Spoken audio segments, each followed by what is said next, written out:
তরুণের স্বপ্ন প্রকল্প নিয়ে এই মুহূর্তে বিরাট বড় আপডেট এসে গেছে। এই প্রকল্প কি বন্ধ হতে চলেছে? কেন বলছি এই কথা? বিশেষ এক দৈনিক পত্রিকায় একটা আর্টিকেল উঠে এসেছে, সেই অনুযায়ী কিন্তু এই কথা বলছি। একাদশ শ্রেণীতে পাঠরত অবস্থায় পড়ুয়ারা এতদিন পর্যন্ত এই তরুণের স্বপ্ন প্রকল্পের মাধ্যমে মোবাইল ফোন বা ট্যাব কেনার জন্য 10,000 টাকা করে পেত। আগে যখন প্রথম এই প্রকল্প চালু হয় তখন ক্লাস 12-এ এই প্রকল্পের টাকাটা পাওয়া গিয়েছিল। তারপর সেটাকে সংস্করণ করা হয় নিয়মটার, এবং তারপর থেকে ক্লাস 11-এই এটা পাওয়া যেত। ছাত্রছাত্রীরা ক্লাস 11 থেকে এই সুবিধাটা পেতে পারত। এই যে প্রকল্প, যেটা কিনা শুরু হয়েছিল করোনা পিরিয়ড চলাকালীন সময়, যাতে অনলাইনে ছাত্রছাত্রীরা পড়াশোনা করতে পারে বাড়িতে বসেই, কারণ সেই সময় বাইরে বেরোনোর কোনো পরিস্থিতি ছিল না, তারা এই ফোনের সাহায্যে পড়াশোনা করতে পারত।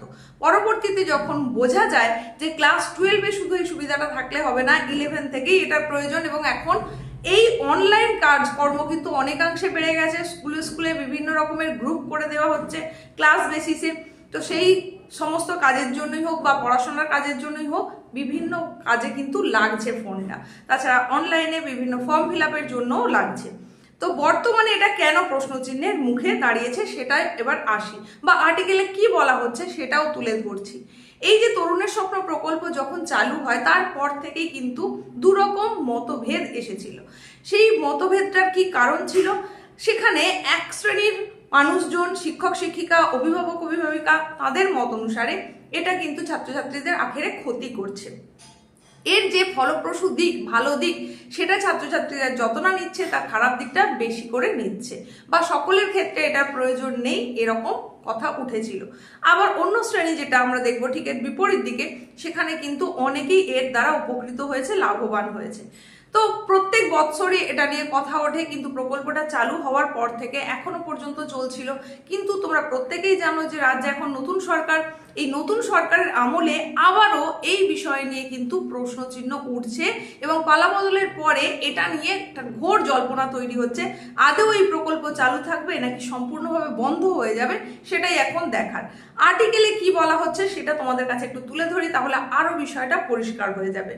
দেখো, এখানে যেটা বলা হচ্ছে সেই অনুযায়ী, তরুণের স্বপ্ন ভাঙিয়ে কি বরাদ্দ বাড়বে পরিকাঠামো উন্নয়নে? ট্যাবের অনুদানের যৌক্তিকতায় প্রশ্ন। 2021-এর পর থেকে পশ্চিমবঙ্গ সরকার একাদশ শ্রেণীর পড়ুয়াদের হাতে ট্যাবলেট তুলে দিতে 10,000 টাকার অনুদান দেওয়া শুরু করে। অনেক পড়ুয়ার পারিবারিক সামর্থ্য রয়েছে ট্যাব কেনার, তারাও এই বিশেষ সুবিধা নিচ্ছে সরকারের থেকে, এমনই অভিযোগ। সবার যে দরকার, সবারই যে অক্ষমতা রয়েছে এরকম তো নয়, অনেকেরই সামর্থ্য রয়েছে, তারপরেও কিন্তু প্রত্যেককেই এটা দেওয়া হতো, প্রত্যেকেই এটা সুবিধা পেত। তো সেইখানেই আরো বেশি সমস্যাটা তৈরি হচ্ছে, সেখানেই কথাটা আরো বেশি করে উঠছে। আর কি বলা হচ্ছে? তরুণের স্বপ্ন কি অব্যাহত থাকবে? রাজ্যে নতুন সরকার ক্ষমতায় আসতেই শুরু হয়েছে জল্পনা। 2021-এর পর থেকে পশ্চিমবঙ্গ সরকার একাদশ শ্রেণীর পড়ুয়াদের হাতে ট্যাবলেট তুলে দিতে 10,000 টাকার অনুদান দেওয়া শুরু করে। সরকার বদলের পরই প্রকল্পের যথার্থতা নিয়ে প্রশ্ন তুলেছেন শিক্ষকদের একাংশ। সম্প্রতি বিকাশ ভবনের বৈঠকেও এ বিষয়ে আলোচনা হয়েছে বলে জানা গিয়েছে। 2020 সালের পর থেকে আমূল বদলে গিয়েছিল সামাজিক পরিস্থিতি। টানা 2-3 বছরের করোনা অতিমারি জনজীবন ছিল বিপর্যস্ত করেছিল। ব্যাপক প্রভাব পড়েছিল শিক্ষা ব্যবস্থায়। বাড়িতে বসেও যে স্কুলে উপস্থিতি দেওয়া যায় সেই প্রথম জেনেছিল এদেশের পড়ুয়ারা। সৌজন্যে প্রযুক্তির উন্নতি, কিন্তু সমস্যা ছিল সেখানেই। শহরে বেসরকারি স্কুলের সম্পন্ন পড়ুয়ারা প্রযুক্তির সাহায্য যতখানি পাচ্ছিল, তার সিকিভাগও জুটছিল না গ্রামীণ বা শহুরে নিম্নবিত্ত এলাকার পড়ুয়াদের। এই পরিস্থিতিতেই রাজ্য সরকার একাদশের পড়ুয়াদের জন্য ট্যাবলেট কেনার টাকা দেওয়ার কথা ভেবেছিল। পশ্চিমবঙ্গে তরুণের স্বপ্ন প্রকল্প চালু হওয়ার পর দেশের অনেক রাজ্যেই এই ধরনের প্রকল্প জনপ্রিয় হয়। যেমন উত্তরপ্রদেশে চালু হয়েছে Swami Vivekananda youth empowerment scheme, সেটা চালু হয় 2021-এ। হরিয়ানায় অধিগ্রাম, সেটা হয় 2022-এ। দিল্লিতেও এই প্রকল্প চালু হয়েছে। গুজরাটে নমো ট্যাবলেট প্রকল্প অবশ্য চালু ছিল 2017 সাল থেকেই। পালা বদলের পর প্রতি বছর একাদশ শ্রেণীর পড়ুয়াদের ট্যাব দেওয়া তরুণের স্বপ্ন প্রকল্প বন্ধ করার দাবি তুলেছেন শিক্ষকদের একাংশ।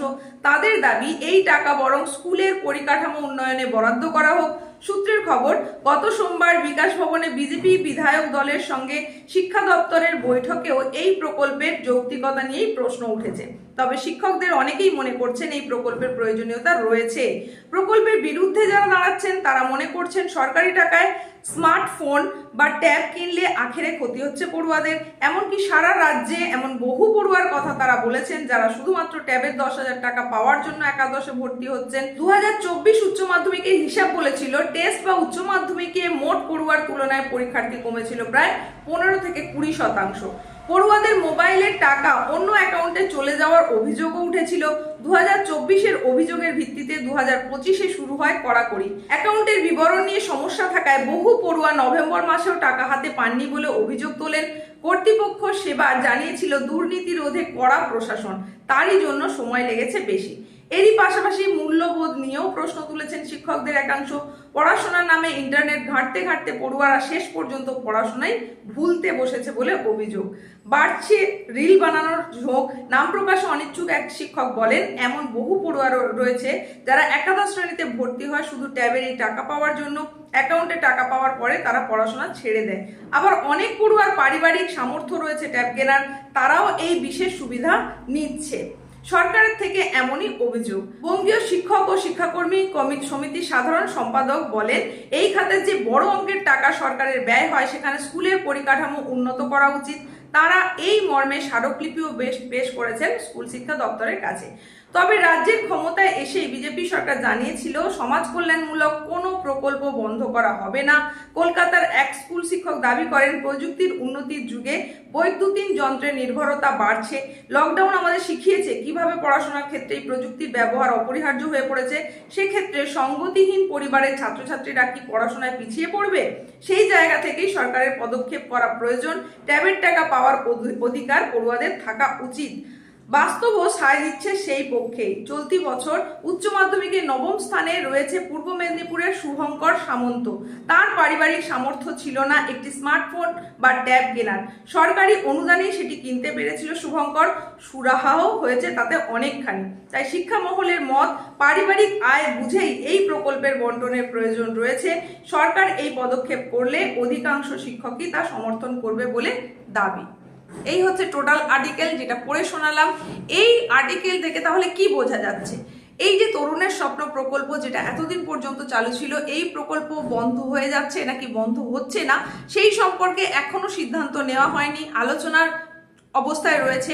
আলোচনা থেকে যে সিদ্ধান্তটা উঠে আসছে মোটামুটি সেখান থেকে এক দলের মত অনুযায়ী এটা বন্ধ করে দেওয়া উচিত, অবিলম্বেই বন্ধ করা উচিত। আবার এক দলের মতে যে এই ডিজিটাল যুগে কিন্তু এটা অপরিহার্য হয়ে পড়ছে সমস্ত ক্ষেত্রে।